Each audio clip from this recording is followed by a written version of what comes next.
If you're over 40, your belly fat keeps hanging on no matter how clean you eat, your energy crashes after meals, and your blood sugar seems harder to control now than it was just a few years ago, there may be one missing mineral quietly sabotaging the whole system. And the scary part is, most people never think to look for it. They blame carbs, they blame hormones, they blame stress, they blame age, but underneath all of that there is often a deeper metabolic problem happening first. Your cells are becoming resistant to insulin, and one overlooked nutrient may be playing a much bigger role in that process than most people realize. Most people with stubborn weight gain and rising blood sugar are told the same thing: eat less, move more, cut the bread, stop snacking, try fasting, and yes, some of that can help. But if you have ever done all the right things and still felt like your metabolism was fighting you, then you already know this problem is not as simple as willpower. It is not just about how much you eat. It is about what your cells are able to do with what you eat. Because if insulin is knocking and your cells are no longer responding properly, then the sugar that should have been used for energy starts getting redirected somewhere else.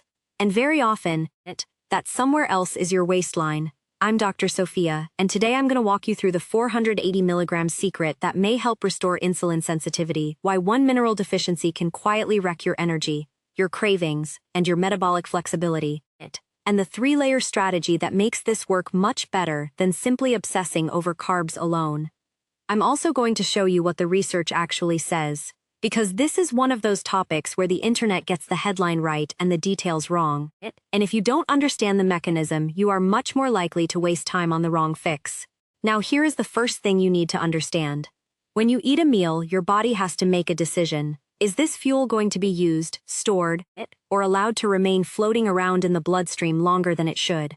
Insulin is the hormone that helps make that decision. Its job is to signal tissues like skeletal muscle, liver, and fat cells, so glucose can be moved where it needs to go. And when the system is working well, that process is beautifully efficient. You eat, insulin rises, cells respond, glucose gets handled, energy is produced, and then insulin comes back down. But in insulin resistance, the signal stops working the way it should. Your pancreas may still be making insulin. In fact, in many people, it makes more of it. That is why one of the earliest real metabolic problems is not always high glucose, it is often high insulin. Your body is compensating. It is speaking louder because the message is no longer getting through clearly. This is why so many people can be normal on paper and still feel metabolically awful in real life. They are tired after meals, they crave sugar at night, they gain abdominal fat easily. Their blood pressure starts creeping up, their triglycerides drift higher, their fasting glucose may still look acceptable for a while, but the system underneath is already straining. And that is not just theory. One of the most important studies on this came from the Whitehall 2 study, which tracked metabolic changes before people were diagnosed with type 2 diabetes. What they found was incredibly important. Glucose changes and shifts in insulin sensitivity were happening years before diagnosis. In that study, insulin sensitivity dropped steeply in the 5 years leading up to diagnosis, and key glucose changes were visible 3 to 6 years before diabetes was formally identified. In other words, by the time many people finally get a diagnosis, the metabolic fire has often been smoldering for years. That matters because most people wait for a dramatic lab number before they take this seriously. But your body almost always whispers before it screams. The whisper can be belly fat that suddenly becomes stubborn. The whisper can be crashing after lunch. The whisper can be waking up tired even after sleeping. The whisper can be intense afternoon cravings, brain fog, rising blood pressure, or the feeling that your workouts are no longer doing what they used to do. Those are not random annoyances. Very often, they are signs that fuel handling is breaking down. So where does magnesium come into this? This is the part almost nobody explains clearly enough. Every insulin signal depends on a chain of events. Insulin binds to its receptor. That receptor has to activate it. Downstream proteins have to relay the message. Glucose transport has to be improved. Energy production has to happen. And magnesium helps in multiple parts of that chain. It plays a role in hundreds of enzymatic reactions in the body. It is involved in insulin metabolism. It is involved in vitamin D activation. And review data suggests it participates directly in insulin receptor signaling, including receptor tyrosine kinase phosphorylation and downstream pathways involved in glucose handling. When magnesium is low, the system does not fail in one dramatic place. It starts in 1,000 quiet little places at once. NIH ODS PubMed thing Insulin like a phone call to a warehouse. Your muscle tissue is the warehouse. Glucose is the cargo waiting outside.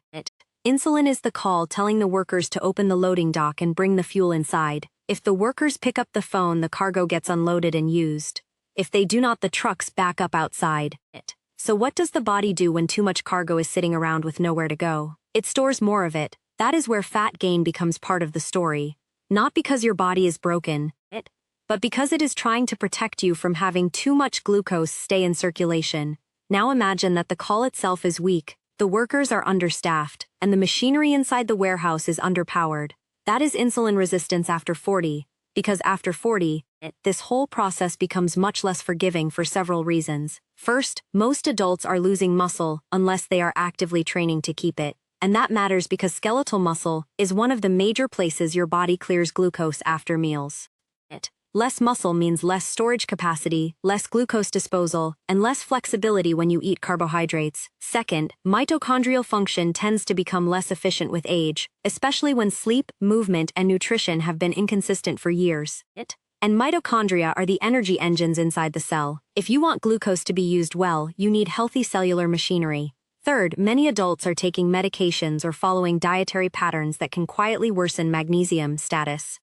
Long-term proton pump inhibitor use can contribute to low magnesium. Some diuretics can increase magnesium loss. Highly processed diets are typically poor in magnesium. Stress can worsen the whole picture. Alcohol can worsen the picture. So by the time someone says, I don't know why my metabolism changed, the answer is often that many small things change together. NIHODES, and this is exactly why the same meal can hit you differently at 45 than it did at 25. It is not just that you got older. It is that the infrastructure underneath glucose control changed. The warehouse got smaller, the signaling got weaker, the energy machinery got less efficient, and the raw materials needed to run the whole process may no longer be there in adequate amounts. Now let's bring vitamin D into this, because this is another place where people hear the advice but miss the mechanism. Millions of adults are told to take vitamin D, but magnesium helps activate and regulate vitamin D metabolism. It is needed in the enzymatic processes that convert vitamin D in the liver and kidneys, and it also plays a role in vitamin D transport and regulation. So if magnesium is low, vitamin D biology can become less efficient too. That matters because vitamin D and insulin resistance are connected in multiple lines of research, and magnesium appears to strengthen that relationship rather than acting as a side note. PA National Center for Biotechnology Information. NIHODES. This is why I want you to stop thinking about insulin resistance as a one-variable problem. It is not just sugar, it is not just carbs, it is not just calories, it is a signaling problem, a nutrient status problem, a muscle problem, a movement problem, and often a recovery problem at the same time. And the research on magnesium here is stronger than most people realize. In a 2013 study published in Nutrients, researchers looked at 234 non-diabetic adults with metabolic syndrome. They tracked magnesium intake and insulin resistance over time using HOMA-IR. What they found was remarkable. Participants in the highest quartile of magnesium intake had a 71% lower likelihood of elevated HOMA-IR over time compared with those in the lowest quartile. That is the 7 number people talk about. But I want to be precise with it. That does not mean magnesium is a magic cure. It means higher magnesium intake was strongly associated with a lower likelihood of elevated insulin resistance in that study population. That is still a very big deal. Then we have the broader population data. A meta-analysis of 13 prospective cohort studies involving more than 536,000 participants found that higher magnesium intake was significantly associated with lower risk of type 2 diabetes. The relative risk was 0.78 comparing higher intake with lower intake, which is roughly a 22% lower risk. Even more interesting, every 100 milligrams per day increase in magnesium intake was associated with about a 14% lower relative risk. That is not a fringe data point, that is a dose-response signal across a very large body of people, PMC. And when researchers looked at supplementation trials, the results were also worth paying attention to. A systematic review and meta-analysis of randomized controlled trials found that magnesium supplementation, especially when used for 4 months or longer, significantly improved HOMA-IR and fasting glucose. Not every glucose marker improved in every subgroup, and this is not a license to oversell it, but the direction of the evidence is clear enough to matter clinically. Magnesium is not hype here. It is metabolically relevant. PubMed. So now let's talk about the 480 milligram secret. The secret is not that 480 milligrams is some magical mystical number all by itself. The secret is that many adults are chronically under-consuming magnesium. and their total daily intake is nowhere near where it needs to be for their metabolism to function well. For many adults, getting total daily magnesium intake into a more meaningful range, often somewhere around 400 to 480 milligrams per day from food and, when appropriate, supplements, can be the difference between running your metabolism with the lights on or trying to function in the dark. That is the real point. Not a gimmick, not a miracle, a physiological shortfall finally being corrected. But there is a right way to do this and a wrong way to do this. The wrong way is to hear magnesium is good for insulin resistance, and go buy the cheapest bottle you can find, start megadosing it, and then quit 3 days later because your stomach hates you. The wrong way is also to assume that if one capsule is good, 4 must be better. That is not smart and it is not safe. The NIH notes that the tolerable upper intake level for supplemental magnesium in adults is 350 milligrams per day, and that limit applies to magnesium from supplements and medications, not magnesium naturally found in food. So when you hear me talk about a 400 to 480 milligram target, I want you thinking in terms of total daily magnesium exposure, with food doing a lot of the heavy lifting whenever possible. If you have kidney disease, a history of abnormal heart rhythms, or you take certain medications, this is the kind of thing you should clear with your clinician first. NIH ODSTAT brings us to the framework. This is the 3-layer strategy I want you to think about if your goal is to improve insulin sensitivity in a way that actually makes physiological sense.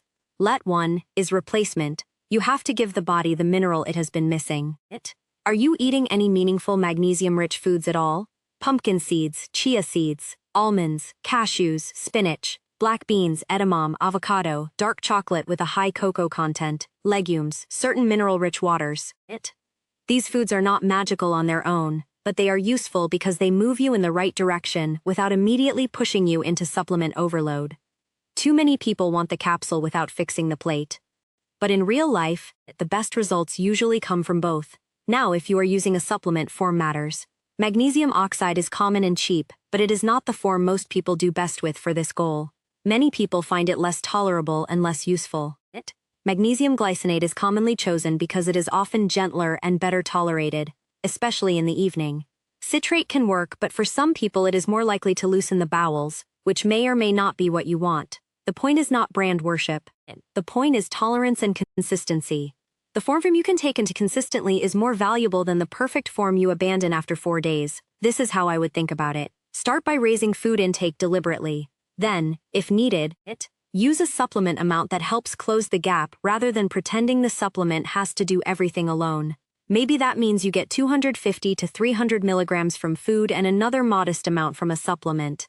Maybe it means a slightly different split.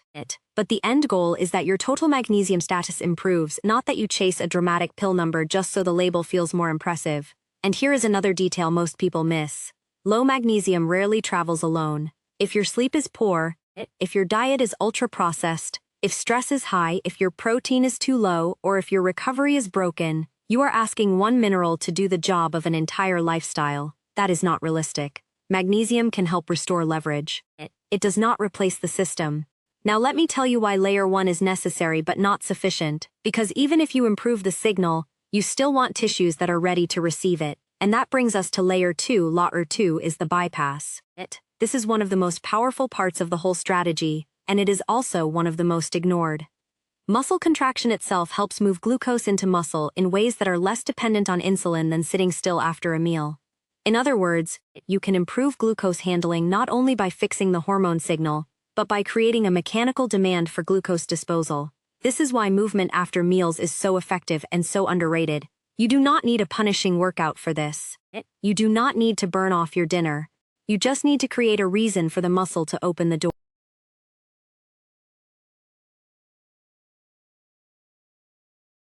door. A 10 to 15-minute walk after your largest meal is one of the simplest metabolic tools you can use. It is not dramatic, which is why people underestimate it. But it works with physiology instead of against it.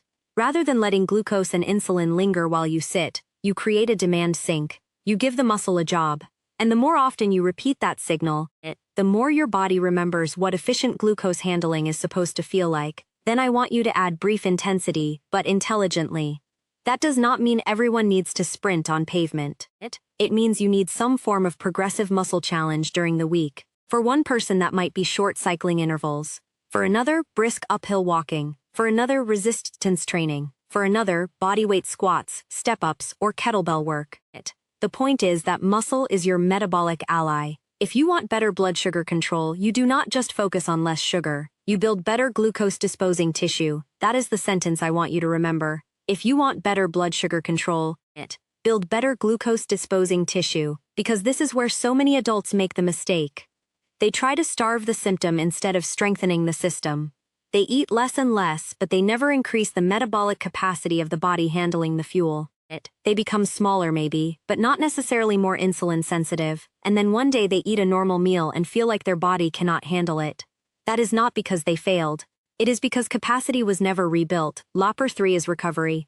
And honestly, this is where the whole thing either consolidates or falls apart. Insulin sensitivity is not just built in the gym or at the dinner table. It is heavily shaped by sleep, stress physiology, circadian rhythm, and overnight repair. Poor sleep can worsen insulin resistance. Chronic stress can worsen insulin resistance. Late-night eating can worsen the whole picture for some people. So if you are replacing magnesium and using movement strategically, but you are still sleeping 5.5 hours a night with your nervous system pinned to the ceiling, you are working uphill. This is one reason people often prefer magnesium in the evening. Not because nighttime is some magical metabolic loophole, but because the evening is when many people are trying to shift from stimulation into restoration. If a well-tolerated magnesium form helps support that transition, helps reduce nighttime restlessness, or fits more naturally into a sleep-supportive routine, and when compliance goes up, outcomes improve. The goal of layer 3 is not perfection. The goal is rhythm, consistent sleep time, lower stimulation before bed, protein and fiber earlier in the day, late-night snacking under control. Magnesium, if used, taken in a way you can sustain. A body that is no longer being told every night that it lives in emergency mode, because insulin resistance is not just a food story. It is also a stress story. Now I want to address something very important. A lot of people hear a topic like this and immediately swing to one extreme. They want to believe magnesium is the one hidden answer to everything. And while it may be one of the most underrated pieces of the puzzle, it is still a piece of a puzzle. If your sleep is awful, if your movement is non-existent, if your waist circumference is climbing every year, if your meals are mostly processed food, if you are under-muscled, if you are highly inflamed, or if you already have advanced metabolic disease, then magnesium alone is not going to rescue the entire system. What it can do is remove one major bottleneck, and sometimes removing a bottleneck changes everything, because once the signal improves even a little, movement works better. Once movement works better, post-meal energy improves. Once post-meal energy improves, cravings often get easier. Once cravings get easier, food choices improve. Once food choices improve, inflammation and weight begin to move. And once the system starts moving in the right direction, people often think they discovered some new miracle, when really they finally stopped fighting with a deficiency and started supporting basic physiology. So what does this look like in real life?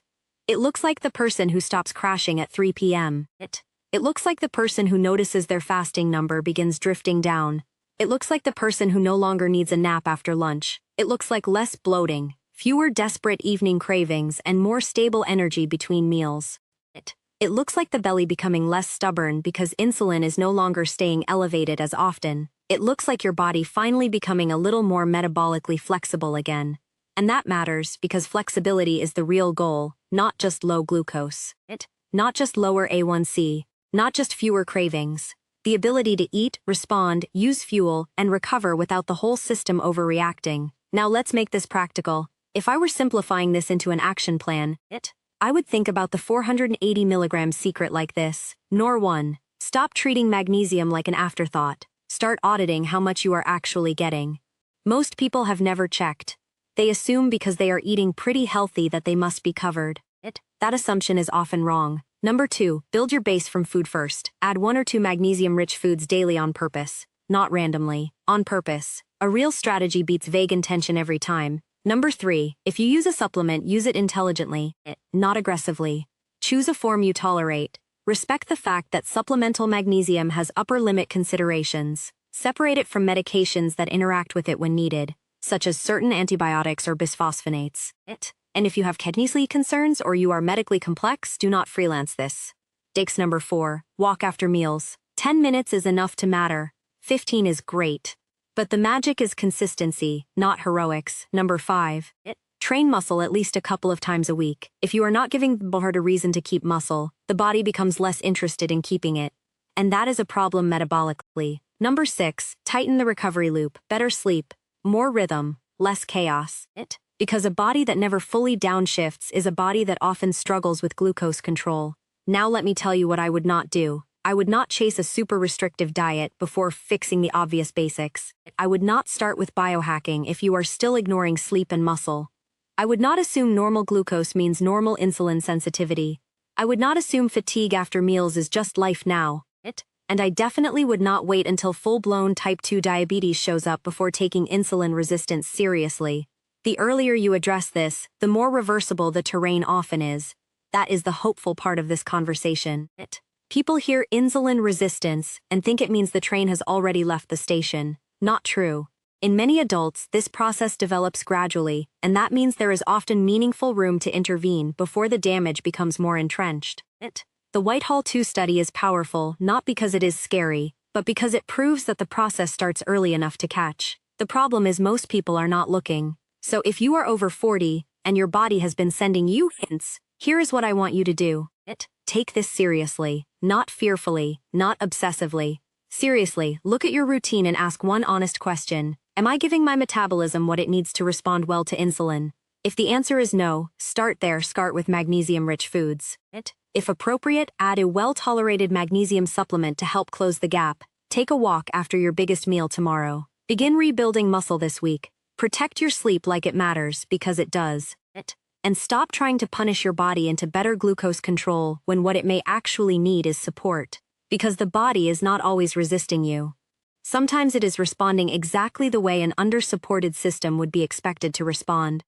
And once you understand that, the whole mindset changes. You stop asking, why is my body betraying me? And you start asking, what is I's body missing? That is a much better question. Now, before I close, let me say one more thing about the title of this video. The 480 milligram secret is not that one number alone reverses insulin resistance on command. The real secret is that metabolic repair often looks boring before it looks dramatic. It looks like correcting deficiencies. It looks like walking after meals. It looks like rebuilding muscle. It looks like better sleep. It looks like consistency. It looks like doing the small things long enough for physiology to catch up. And because that is less exciting than a miracle cure, many people skip it. But this is where the real leverage lies. If you do these things consistently for the next 30 days, do not just watch the scale. Watch your energy after meals. Watch your cravings. Watch your sleep. Watch your waistline. Watch your fasting blood sugar if you monitor it. Watch how your body responds when the signal starts getting cleaner and the tissue starts becoming more capable again. That is how you know something real is happening. Not hype, not hope. Response. And if you have been feeling stuck, that is what I want for you most. A measurable response. Because once your body starts responding again, motivation gets easier, discipline gets easier, weight loss gets easier. And health no longer feels like a fight you are losing every day. So if your belly fat has been winning, if your energy has been crashing, if your blood sugar feels like it is slipping in the wrong direction, do not ignore the possibility that magnesium is one of the missing pieces. Not the only piece, but a very important one. And if this helped you understand the issue in a way nobody has explained it before, subscribe to the channel, because I make these videos to help you understand the mechanism, not just memorize the advice. Anyone can tell you to eat less sugar. I want you to understand why your cells may have stopped responding in the first place, and what actually helps restore that response. And if you want, I can also put together a full step-by-step companion guide for this topic that breaks down magnesium foods, supplement forms, post-meal walking strategy, strength training basics for insulin resistance, and the lab markers worth discussing with your doctor so you can catch this earlier instead of later. I'm Dr. Sophia, and I'll see you